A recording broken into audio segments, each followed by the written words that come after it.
Ronnie, I'm ready to start motion station forward. Les nouveautés, c'est des parcours aussi pour les plus jeunes, puisqu'on est dans une pénurie de la manœuvre effectivement sur ces métiers du digital, et il s'agit d'attirer des classes de plus jeunes sur ces emplois, et d'autre part de créer plus de mixité effectivement au sein de ces emplois.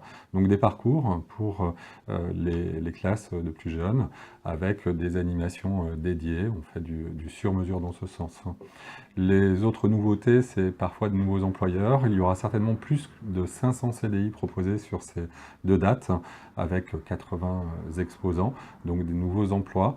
Une ligne directrice qui va aussi vers la transformation digitale pour expliquer aux personnes qui ne sont pas natifs quelque part dans leur parcours professionnel de ce secteur, comment rejoindre ce secteur et quelles sont les passerelles qu'on peut faire sur d'autres métiers.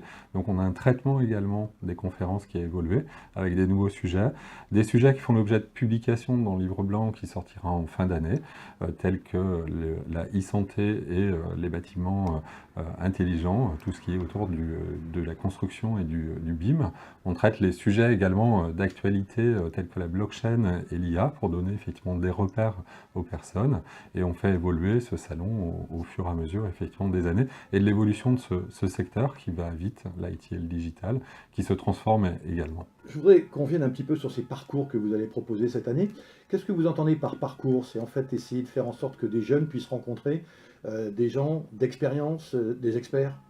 Tout à fait. D'ailleurs, on le maille aussi pour les populations qui sont déjà dans ce type d'emploi par plus de coaching. On a du coaching effectivement RH, plus sur le projet professionnel et le projet de vie. Donc 100 coachings seront offerts lors de ces deux dates en termes RH et en parallèle. En français et en anglais. Hein. En français et en partie en anglais pour les gens qui veulent effectivement évaluer leur niveau et savoir quel est le positionnement et vers quel type. C'est aussi des parcours parfois de formation. Il y a des écoles qui sont présentes, qui seront au nombre de 13 à 15 écoles.